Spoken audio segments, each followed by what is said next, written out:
Hi guys! Another day, another vlog. So for today's video, magluluto na nga tayo nito ng ulam namin para sa aming hapunan. Medyo maliwanag pa talaga sa mga oras na yan pero kaya lang dahil nga gusto ko maaga din nagluluto. Gusto ko kasi anytime kapag nagutom kami ay kakain na lang din kami at hindi na din talaga ako magluluto pa. Hindi na nga din talaga ako palagi nagluluto dito sa bahay dahil nga salita na kami ng mga kapatid kong magluto lalo na kapag maaga ang pasok ko. Naisipan ko nga na magluto naman ako ng gulay dahil nga itong mga nakaraang araw kung hindi nga manok at baboy ang ulam namin na isda naman. Sa totoo nga lang din talaga sobrang hirap na nga din talaga mag-isip kung anong uulamin araw-araw. Naisipan ko nga din talaga na ito ang lutuin ko dahil nga gusto ko nga palaging may sabaw yung ulam ko. Dahil nga yung mga baon ko at puro prito nga lang din talaga yung inuulam ko.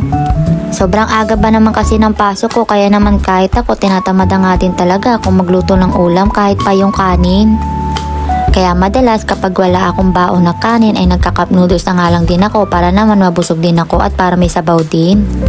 Itong mga nakaraang araw talaga ay sobrang tamad na tamad din talaga ako dahil nga sobrang nakakapagod din talaga yung trabaho natin. Madalas talaga gusto ko na nga lang din talaga matulog palagi dahil nga antok na antok din talaga ako sa schedule ko. Kaya itong mga nakaraang araw talaga kapag may pera talaga ako ay nagbibili na nga lang din talaga ako ng lutong ulam kaysa magluto ako dahil nga tinatamad na nga din talaga ako. Pinagigisa ko nga muna itong sibuyas, bawang at kamatis at nilagyan ko nga din pala ito ng sili para medyo mahangang saka ko sinunod itong gulay. Sa tatlo kong palang kapatid di sila kumakain ng ganito kaya naman konti lang din talaga yung niluto ko para sa amin lang din talaga ito malalaki. Madalas talaga kapag ulam talaga namin ay gulay, nakaseparate talaga yung ulam ng mga kapatid ko dahil nga madalas hindi sila kumakain ng gulay. Sa totoo nga lang din talaga sobrang hirap pakainin ng mga kapatid ko ng gulay at talaga kapag kagulay ang ulam namin mas gugustuhin pa nila na wag kumain kaysa kumain ng gulay. At habang nagluluto nga pala ako dito, dinalaan nga pala ako ni Boy nitong tinapay na to at syempre pinatniran ko nga din pala to ng kape para naman masarap yung kain natin.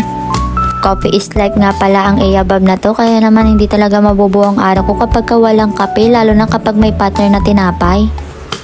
Hindi ko nga pala inubos ng tinapay na to, tinirahan ko nga pala yung mga kapatid ko para naman matikman din pala nila ito.